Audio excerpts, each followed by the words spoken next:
السلام عليكم ورحمة الله وبركاته. داوديال كسو دوادا برنامج كيني داهر إيو دالكهويو. برنامج كاسي داهر إيو دالكهويو وحو يدين كيما دالك بقرطو يدا إنجريسكا قال حانا مقالة دا بيميغام. داوديال برنامج كاسي داهر إيو دالكهويو آلابا وحانو أسو باهنا شعبي غير صومالي لان يعيدي كلا إيه مركاسي إيو برنامج كاسي كفا إيدي سنيسا. برنامج كاسي داهرية دلكو هيو وحا آنو كدب دورنا موضوع عامسلين هاي مركاسي دادوينوه ويكفا إيدي سنيان التطبعات كان يو برنامج كينا داهر إيو دلكو هيو وحا مرتي إيو داوديال موسى عسكر أو إساقو نين معالنا أو إنبادن معالنا حصية شيء إمكا إساقو دقن مقالة بميغام موسى عسكر وحا وكيمد dalkii jamhuuriyadda Soomaaliland dhawaan ayuu ka soo laabtay isagoo oo muddo ku maqnaa isla markaasina hawlo badan ka qayb qaatay intii uu joogay magaalooyinka Soomaaliland. Muuse Askar wuxuu ila fadhiyaa xafiiska stuudiyaha telefishinka qaranka jamhuuriyadda Soomaaliland oo ku leeyahay magaalada Birmingham. waxaan jeclahay Muuse Askar waqtigiisa qaaligu siiyeen aad ugu amaano. Muuse aad baan kugu mahadnaqayaa. dahro maasanta وتهي داوديال هذا برنامج أيام سيتوسا وجود قلي دونا برنامج كنا برنامج كني ظاهر إيو دلقويو مساسكر بالواحد دور بحنير نقصي سال أنتي إمك أتكم مقنعد الدلقي هويو بالهذا صور جود أنا جاي تدوينها كتاوانا يبا نقصي. بسم الله الرحمن الرحيم. كل ظاهر وميدا كوير صحيحه. ده معلم وانا هاجي لكن بريد وانا سياستي كوب بدل معلم دي هاي كوبدا waxaan ka ciyaaraa xagga siyaasadda waa tahay waxba isku weydiin doona xagga siyaasadda dhexdeeda horta dalkii waa kaymi runtiina laga soo bilaabo 3 waa markii ugu badnayd aan Soomaaliland joogo 4 bilood oo isku xigta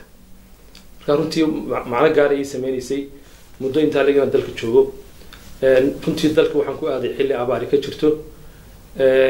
dalku aad iyo aad buu wanaagsan yahay marka laga eego xagga horumarka laakiin waxaan ugu dhacday abaar aad iyo aad xoog weyn oo ninka 10 jirka iyo 100 jirku ay iskaga mid yihiin taariikhdeeda aanu mid hore u soo joogin runtii taasaa ka dhacday dalkii laakiin waxa ma sha Allah alxamdulillah dadka reer Soomaaliland gudo iyo dibadba way kurmadeen runtii caalamku wuu ugu eegay abaarta wax badan caalamka nagama tarin laakiin dadka reer Soomaaliland waxay xaqiijiyeen وإلهينا الله قرب قبطي إني محوها يسكت تشران كده يد بدبا سفي عن ويا الدولة إيه محوها شعب إيه قرب شوق إيه تجارته نمو اللي بوحي هي وكغيب غات وحنقول قياس مثلا دجال كيف فيتنام نينك مريكا كان كغيب قلنا حوجي نينك دجال كيف فيتنام كمو غيب قل نينك سنة كان أنا عبرت كغيب قل لوحة نين دجال كيف فيتنام كهذا وكله رنتي إلى يوم محوها عرض سكولة شو دقتا معلمين تا أسكرتا شغالها الدولة دي بقول كدور غاتا وكغيب غاتين كريون لها كغيب غاتي إلهينا عسى وجل ونقول يوكا رحماتك تأييض محو عددك إن أي مارتين تعدد أبارت لأنين إن حولوي رنتي ويرادين أو حنفلية حولي Somaliland جوي the more than 50% ويدنتين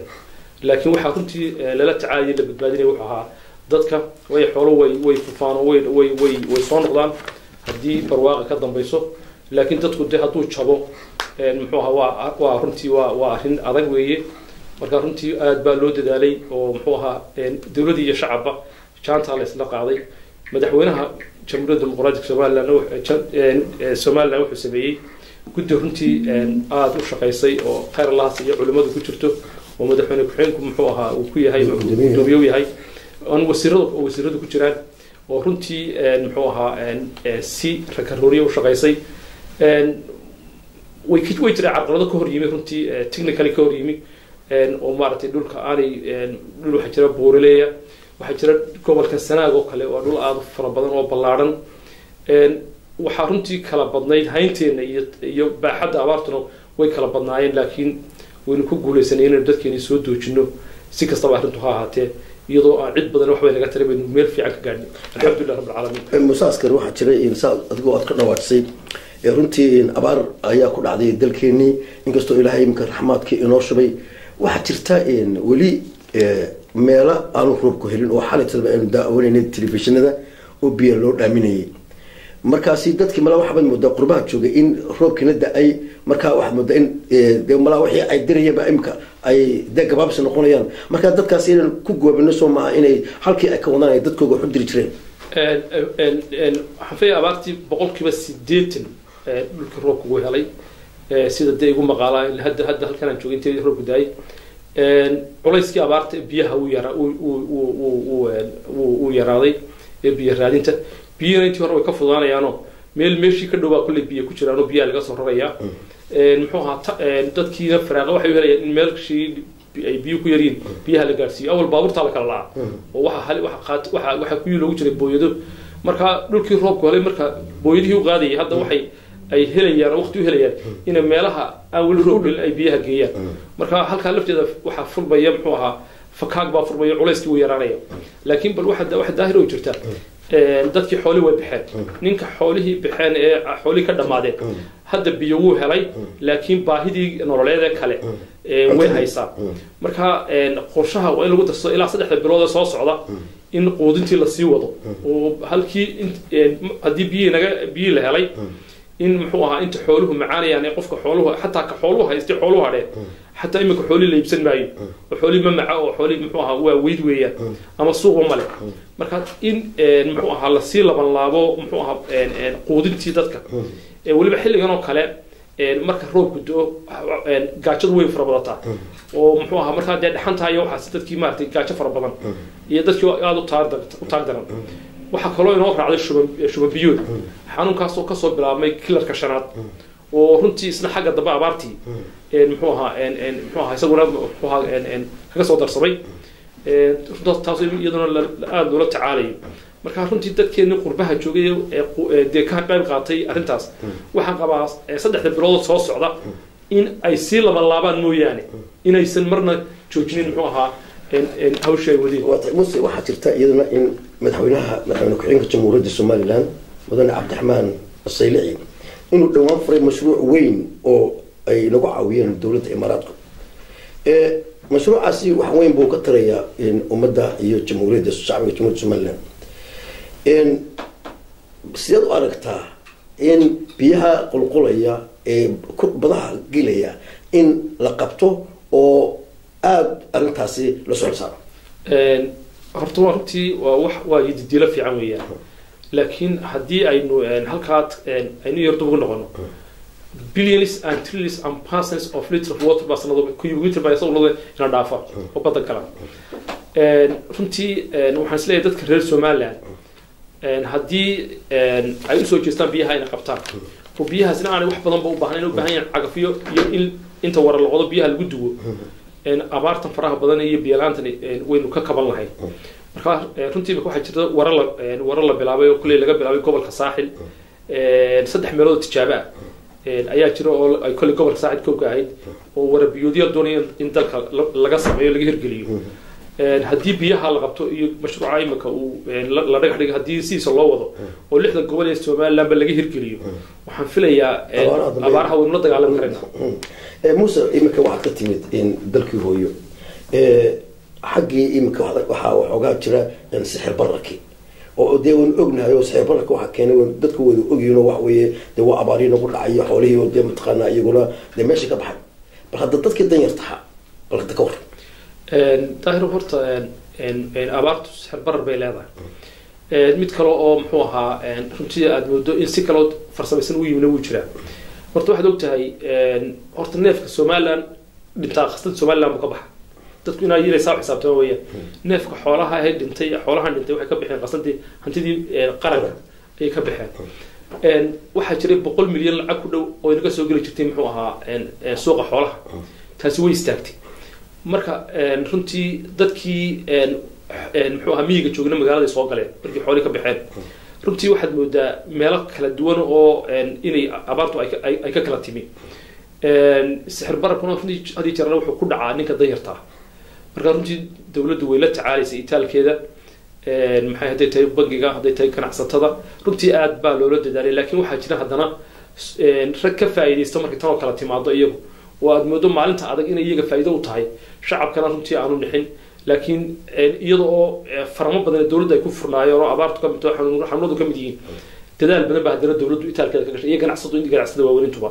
laakiin waxaad moodaa sidii ay baaqida dawladdu jeesay inaan weli hirgelin oo raggii la rabay inay hirgeliyaan aysan sidii la rabay inay hirgelin aan hirgelin waa tahay mar hadda waxaan arkaynaa intaa dawladdu way dadaalaysaa oo haddii ay noqoto bankiisa aad sheegtay haddii ay noqoto wasaaradda maaliyadda haddaad eegto laakiin dollarkii ayay qarinayaan sariflayaashii taa miyay dhibaato ahayn oo dadka ka cabanayaan waxaad moodaa waa taan kuu sheegay nimanka ganacsatada ay doonayaan inay ka faa'iidaystaan waxaad laga yaabaa inay muxuu ahaa aanay si qarannimo u fikirin ee si qofnimo u fikiraan way qarankan wuu isku wada xidhan yahay marka waxa Soomaalidu ku mahmada waxa ilmaha u danba umusha u dan marka waxa fiican runtii markay dadka reer Soomaaliya markastoo deganaanshaha dalku uu si adkaado ganacsatada danba ugu jirta markastoo deganaanshaha uu dalku xumaadana ninkan sariflaay ma helayo muxuu ahaa waxaan ku shaqaysanayo marka qaabka uu fikirayo qaab ka duwan baa inuu fikiro inuu ilaaliyo deganaanshaha suuqa iyo ilaaliyo iyo muxuu ahaa dayarta iyo dadkiisu inay muxuu ahaa inay maatay deganaansho helaan oo qof walba uu quutiyoonka helo laakiin waxa laga yaabaa inay ka fikiraan shilmo yaro maalmaha ka gaarsiiska inay runtii ay ka xogaa lacaga ay ka fikiraan laakiin aanay damage-ka ay bulshada u geysanayaan iyo kay dalka u geysanayaan mid aanay ka fikirin laakiin waxa laga yaabaa $2,000 oo ka soo gelaya maalmaha shilka yar ee ururiyaan inay ka fikirayaan aanay ka fikirin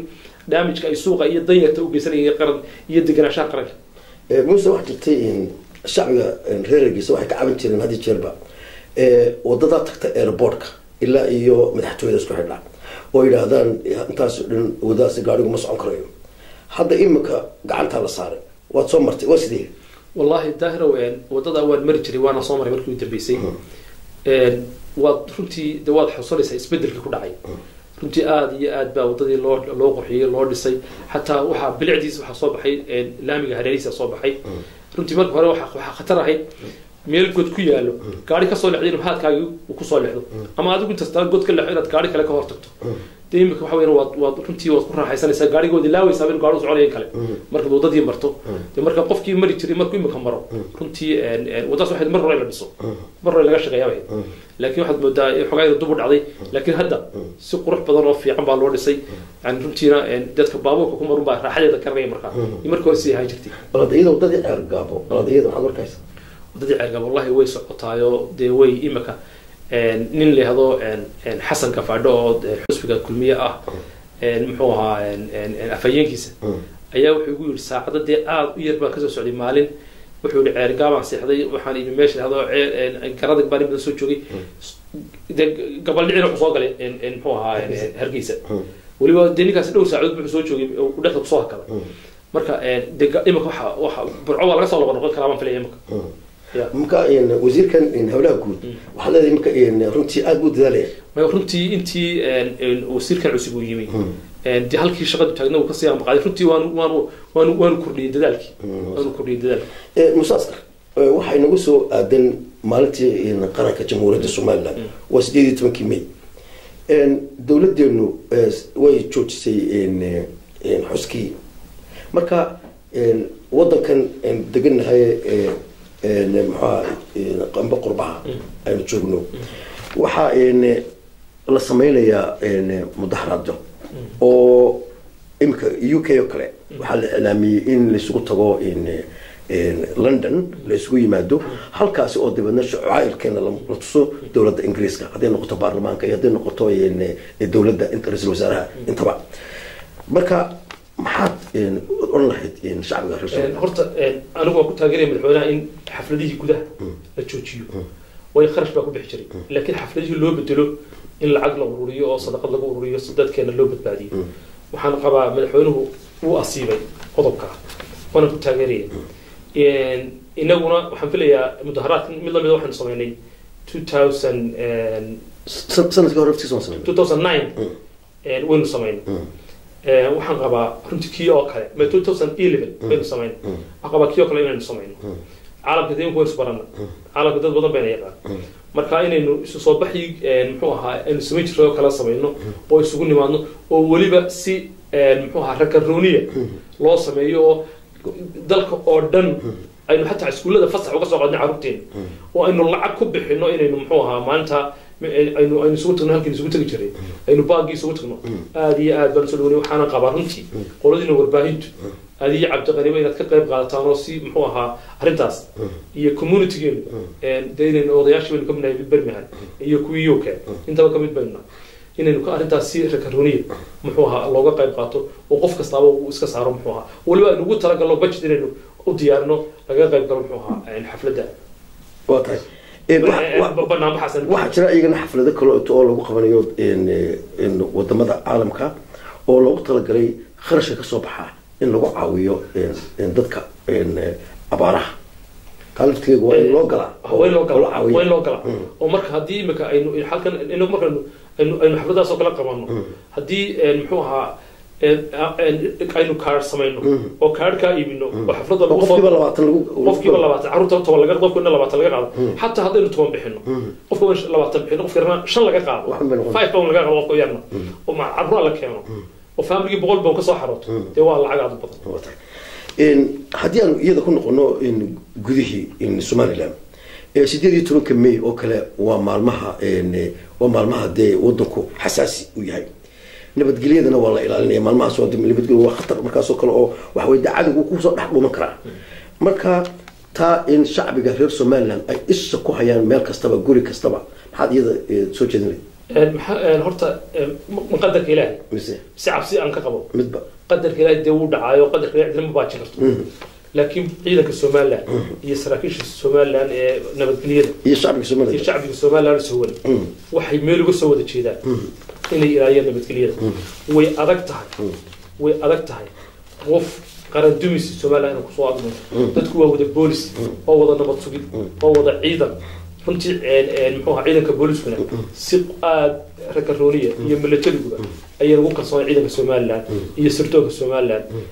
dhammaan ciidanka qaranka Somaliland noocyadiisa kala duwan hadday sirdoon tahay haddii booliska tahay haddii military tahay way ku filan yihiin nabadgelyada Somaliland wixii qadar ilaahay keenana waa meeshis iyaga ka hor shacbiga Somaliland shacbigu diyaar shacbigu iyaga ka horeeya askarta ciidanka ayaa ka horeeya marka cid looga baqaya ma jirto iyada diilo fiican way ku qabaan waliba doorasho imika soo galayso waan ku soo socdaay runtii taas wax weeye inaynu shacbiga reer Somaliland ay maalintaas oo kale ay ilaaliyaan booliska la shaqeeyaan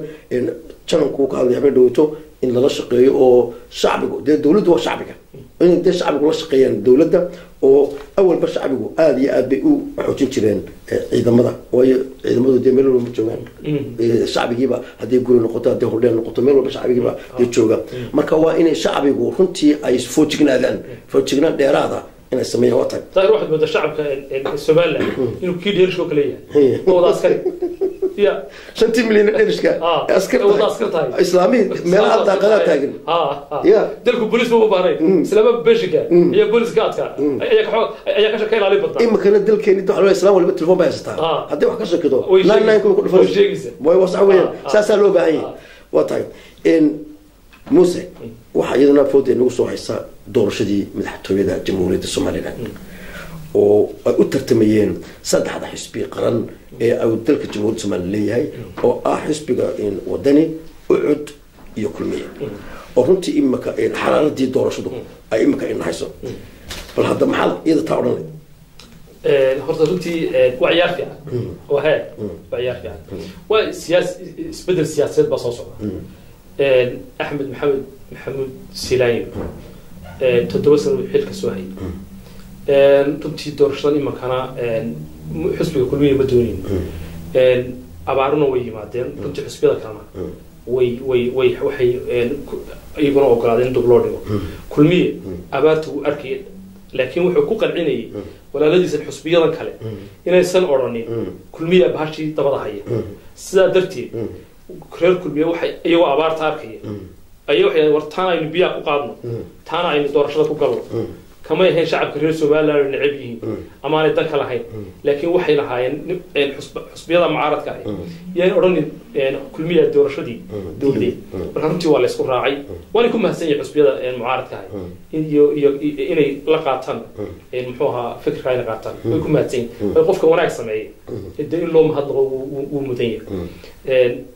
doorashada soo socota annagu haddaan nahay xusbiga kulmiya runtii waxaan nahay xusbi dee imika gamrey weliba mucaarad dheer soo galay oo soo tababartay dee muddo 18 sano ah ayaa madaxa laga soo garaacay aan kusoo jiray muxuu ahaa dee wadgareed halka waxaan ka samayn jiray marka gudayo dibadba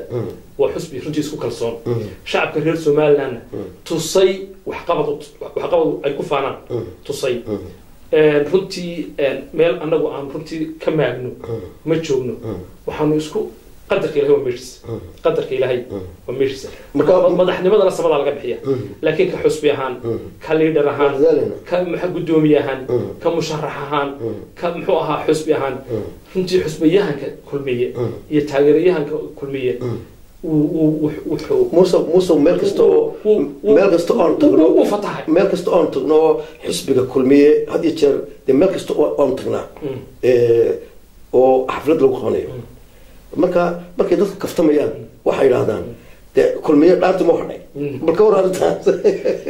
واحد رنتي مركا دكتور هجامية مصبحي قد بديه سيود بيه كدعي ماشي اللي هذا maxaa meesha la yiraahdo Bormi iyo qudbadii ka dhacay muxuu ahaa qoladii Axmed Dagax yani wad arkaysaa muxuu ahaa waxa la Soomaalidu waxay ku maamulaa ninka muxuu ahaa xoolala doonayo ubadkooda carruurtooda hela Muuse runtii waa nin leader oo dhamays runtii aan hubno qudbadihiisa imika uu akhriyo u dambeeyay ayaa waxaad arkaysaa inuu Muuse qarankan madaxweynihiisii soo socday uu yahay qudbadihiisa uu ku daafurayo muxuu ahaa shirarka ku daafurayo taageerada shacabka ee ballaadhan uu haysto runtii waa mid runtii waxay markaa ku tusaysaa rajada kulmiye wax walba expectation laga qiyaasaa marka runtii kulmiye meel aad u fiican iyo leader ay ku kalsoon yihiin musharax ay ku kalsoon yihiin oo runtii hore loo soo tijaabiyay oo xilmo dalka soo qabtay oo taariikh dheer dalka ku leh ayaa gacanta ayaa xisbiga hogaaminayay muuse waxa imika marka meelaha bulshadu isku timaado marka lagu sheekeysanayo runtii ee lagu kaftamayo waxa yiraahdaan markaynu eegno dawladda koonfureed nin imika la yiraahdo farmaajo qabsaday ninkaasi wuxuu geed dheer iyo geed gaabanba u fulay si Somaliland uu cadaadin lahaa marka dadku imika waxay leeyihiin waa ninka inaga celin kara ninka naga qaban kara waa Muuse balanta ka war way tahay farmaajo kaalintan maanta lagu jiro ninkii ka saar lahaa Somaliland farmaajo wax badan Soomaaliya kama yaqaan Soomaaliyada xukumo wax badan kama yaqaan isagoo dhalinyaro u dalka dhoof muddo yar buu ku soo noqday oo uu ka noqday muxuu ahaa dawlad iska taageerada ka noqday muxuu ahaa prime minister ka noqday tiina wax badan biluu joogay waa nin muxuu ahaa runtii doonayay dalkii Soomaaliya oo jiray madax ka noqdo laakiin Somaliland waxaan filayaa dhibta Soomaaliya ka haysata inaanu kaba dhamaan karin taasaa u baahan inuu ka shaqeeyo Muuse Somaliland farmaajo laga dhaqmaayo waata Muuse waxa jira imika barnaamijkii gabagabayno ah saan sheegnay hawlo badan baa inagu soo socda imika oo taa ay doorashadu ka mid tahay iyo munaasabadan qaaliga ah ee 18 May ee bulshada reer Somaliland ee ku nool qurbaha maxaa u soo jeedin arrintan muxuu ahaa dadka horta reer Somaliland qaran bayna haddaynu qaranayna qarabku ama mucaarad ha ahaado ama muxaafid ha ahaado waxba wadaaga waxba wada leeyahay inaynu horta qarnimada somaliland meel uga soo wada jeedsano ka midaysnaano somaliland jiritaankeeda inaynu ka midaysnaano ninba viewgu doono ha ka eego laakiin inaynu bartilmaameed iyo target point yeelano aynu qaranka ku ilaalinayno tartanka siyaasaduna waa xor oo waa xalaal doorasho xorna way ka dhacaysaa dadka qurbaha joogaan nin waliba xusbigu taageersan yahay xusbigu taageersan yahay ha taageero laakiin waxay u baahan tahay xilligan ku jiro deganaansho fara badan ka fiirsasho fara badan u turis fara badan ilaalin fara badan iyo muxuu ahaa in la ilaaliyo hanaanka iyo haybada qarannimada Somaliland inuu nin waliba mas'uuliyad ka saartay ma aha inay mas'uuliyadu ka saaran tahay xusbiga muxaafidka iyo cid xilka haysa maanta cabinetka iyo madaxweynaha maaha qof kasta oo reer Somaliland xil gaar ah ka saaran ilaalinta qaranka Somaliland haduu yahay mucaarad iyo haduu yahay muxaafid mucaaradku wuxuu helayaa wuxuu u baahan yahay doorasho xor oo xalaal ah inuu helo taasina waxay ku imanaysaa iyadoo oo ay mucaaradku nabadgelyada ka qayb qaataan oo ay deganaansho ilaaliyaan oo ay nabadgelyada ilaaliyaan oo ay sanaaduqdoodana ilaashadaan waxaan xasuustay waxa jira dalkeena imika saan horba ku sheegay runtii hawlo badan oo culus baan uga socdaa marka waxaad moodaa qabyaaladu inay udbaheedii dhugeedii soo qaadatay marka sidee baynu qabyaaladaas leedahay waynu ka korayna amba waynu lagu suulin karaa horta qabyaaladu waa xanuun intaag daran waa xanuun hee nin danle iyo nin taag daran baa adeegsada qofka isku kalsoon ama shakhsiyan isku kalsoon ama aqoon ahaan isku kalsoon ama markaa waxa uu hayo awoodda uu haysto ku kalsoon hal shir qabyaalada kuma dheereeyo qabyaaladu iyo qaranna meel ma wada galaan qaran iyo dab iyo biyo meel wada galaan qaran iyo qabyaaladi meel ma wada galaan haddii aan doonayno inaynu qaran dhisano in qabyaalada laga tago qofku marka aan xusbiga kulmiye ku ololeynayo qabyaaladu u ololeyn maayo xusbinimaan u ololeynayo waxaan tusayaa dadka oo ku qancinaya xusbiga kulmiye waxa uu qabtay wuxuu qaban doono iyo leadershipka aan u hayo doonaya inuu dalka xukumo ayaan ku ololeynaya marka runtii haddii ay bahashu qabyaaladii naga gasho dhadhan iyo macno ma samaynayso waxaad moodaa runtii in dawladnimadii ay wiiqayso iyo qarannimadii marka dadka reer Soomaaliya waxa looga baahan yahay ilaa iskuulada xagga hoose in laga soo bilaabo bahasha oo la tuso inaanay qabyaaladu wax macnaha ugu jira jid talabaad kale shaqada iyo xilka iyo muxuu ahaa dalka muxuu ahaa opportunity-ga yaala inaan qabyaaladu raadin qof aqoon iyo karti iyo leadershipnimo iyo muxuu ahaa si qaab dawladnimo ah lagu raadiyo aan qaab qabiil lagu raadiyo muuse kullu yar kaftame waynu ku soo gabagabeynaa intii xusbiga kulmiye oo talada dalka hayay waxaad ka mid ahayd ragii aad ugu soo ololinayay haddii Denmark noqoto haddii Birmingham noqoto ragii ugu fircoon waad ka mid ahayd intaa ina wax olimaad wax masaba ma doonanin laakiin maanta waxaad u eg tahay nin masab doona baarta ka war horta runtii daahir waa su'aal fiican waxaan filayaa meel kastoo aan joogo waxaan ka mid ahaa hormoodkii kulmiye hadday dhan maalig tahay hadday halkan tahay halkan meherad baan lahaayo meheradeeda kulmiye xafiiso ahay soo waxaad gartay ma xilka maan qaban runtiina intaan doontay lama diidin anaan dooran mar baan guddoomiyaha kulmiye soo sharaxay muxuu ahaa UK markiina nin mar hore loo diiday oo saaxiib nahay ayriida deetana wada daay waan jecel inaan kala qabto waan jecel inaan runtii dhismaha qaranka inaan ka qayb galo dee xaqna waan u leeyahay qof kastoo reer Soomaaliya xaq u leeyahay raggii tii hore helayna kama xumiyo dee kulli xilka cidunba qaban lahayd waxa uu muhiim ah sida dadka inay marka xusbi uu xil qabtay oo meel ku guuleystay xil qabto in had iyo jeer ale wadarto xusbiyadan qurba dawladda la joognaa waxa laga qaataa team ka shaqeynaya badankooda waxa laga qaataa muxuu ahaa xusbiga markaa talada haya laakiin anaga waxa naga dheeriyay qoladii udubo dawladnimadii waxay yaqaaneen iyo madaxda loo maalo tiimkaas oo imika anaga kulmiya naga xoog laakiin muuse waxaan leenahay wad bal xusbiyahanka ya ugu muuse ya cabashada ay badan muuse waan u gudbinayo waxaan filayaa inuu xasuusan doono waa tahay daawadayaal kaas waa muuse askar oo maanta igu martiha barnaamijka daahir iyo dalka hooyo oo aan kaga qabtay telefishinka qaranka jamhuuriyadda Soomaaliland xaruntiisa oo ku leeyahay magaalada Birmingham barnaamijkan waxa inoo farsameynayay Cabdiqani Cabdilaahi Cabdi Mataan anigoo Daahir Ismaaciil Hajaadana ayaa barnaamijkaasi idin la socodsiinay tan iyo kulankeena dambe waxaan idinkaga tegayaa sidaas iyo nabadgelyo